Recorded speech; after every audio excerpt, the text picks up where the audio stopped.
Bismillahirrahmanirrahim. Assalamualaikum warahmatullahi wabarakatuh. Alhamdulillahi wahda, wassalatu wassalamu ala rasulillah, wa ala alihi wa sahbihi wa man wala. Sahabat berbagi kisah Islami yang dirahmati Allah, Umar bin Khattab merupakan salah seorang sahabat Nabi yang begitu luar biasa. Bahkan sebelum beliau masuk Islam, Rasulullah sudah mendoakan keislaman Umar.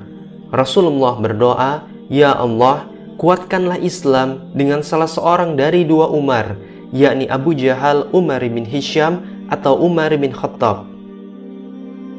Kemudian Allah menjawab doa Rasulnya dengan menghadirkan Umar bin Khattab di tengah-tengah kaum muslimin. Ketika beliau masuk Islam, semangat syiarnya langsung terasa. Umar radhiyallahu anhu merasa bahwa keislamannya harus diketahui oleh seluruh masyarakat kota Mekah. Beliau kemudian memilih sang ahli penyebar berita, yakni Jamil al-Jumahi, untuk menyebarkan keislaman beliau, sementara banyak sahabat yang masih menyembunyikan keislamannya masing-masing karena takut dengan kaumnya. Dari Abdullah bin Umar radhiyallahu anhu berkata, "Ketika ayahku masuk Islam, kaum Quraisy belum mengetahuinya. Maka dia bertanya kepada orang-orang, 'Siapakah dari penduduk Mekah yang paling pandai menyiarkan berita?' Dikatakan kepadanya, 'Jamil ibn Ma'mar al-Jumahi.' Ayahku kemudian menemuinya, sementara aku ikut bersamanya dari belakang dan melihat apa yang akan dilakukannya. Saat itu, aku adalah seorang anak kecil yang sadar atas apa yang aku lihat dan aku dengar."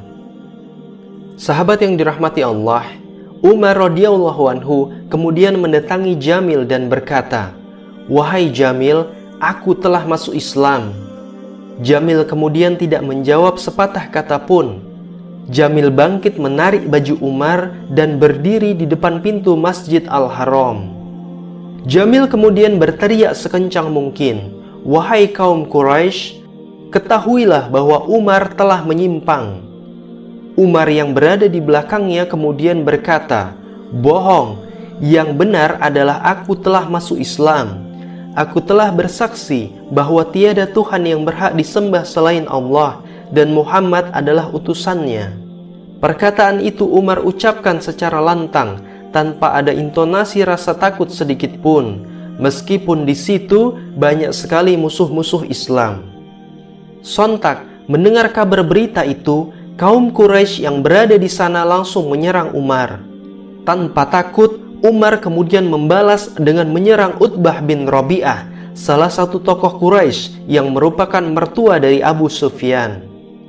Utbah bin Rabi'ah terjatuh, lalu Umar memukulnya dan mencongkel kedua matanya hingga membuat Utbah merasa kesakitan dan berteriak-teriak. Umar dan orang-orang Quraisy kemudian terlibat perkelahian sampai tengah hari hingga mereka merasa kelelahan. Setelah membalas serangan orang-orang Quraisy, Umar lalu duduk seraya berkata, "Silakan lakukan apa saja yang kalian mau. Aku bersumpah dengan nama Allah, jika kami berjumlah 300 orang, kami akan meninggalkan tanah ini untuk kalian, atau kalian yang akan meninggalkan tanah ini untuk kami." Sahabat yang dirahmati Allah, melihat pertikaian yang terjadi antara Umar dengan orang-orang Mekah, salah seorang tokoh bernama Al-As ibn Wa'il datang untuk menengahi. "Ada apa dengan kalian?" ujar Al-As. Mereka berkata, "Ibnul Khattab telah menyimpang." Kemudian Al-As berkata lagi, "Lantas apa masalahnya? Dia yang memilih agamanya sendiri, maka tinggalkanlah dia sendiri." Setelah Al-As memperingatkan orang-orang Quraisy, maka mereka yang mengeroyok Umar itu bubar satu demi satu. Sahabat yang dirahmati Allah, itulah salah satu dari sekian banyak sifat kesatria yang dimiliki oleh Umar radhiyallahu anhu. Meskipun beliau baru masuk Islam, namun saat itu juga beliau tanpa ragu mengabarkan banyak orang untuk mengumumkan keislamannya. Padahal di balik itu, jelas Umar mengetahui bahwa banyak sekali ancaman dan siksaan yang akan menanti setelahnya. Maka tidak salah jika Rasulullah sampai mendoakan Umar agar beliau masuk Islam, karena benar saja setelah memeluk Islam, kekuatan muslimin langsung bertambah secara signifikan. Sahabat yang dirahmati Allah, semoga kita semua bisa meneladani apa yang sudah Umar radhiyallahu anhu lakukan untuk umat Islam. Saya sebagai narator cerita undur diri. Wallahu a'lam bishawab. Wassalamualaikum warahmatullahi wabarakatuh.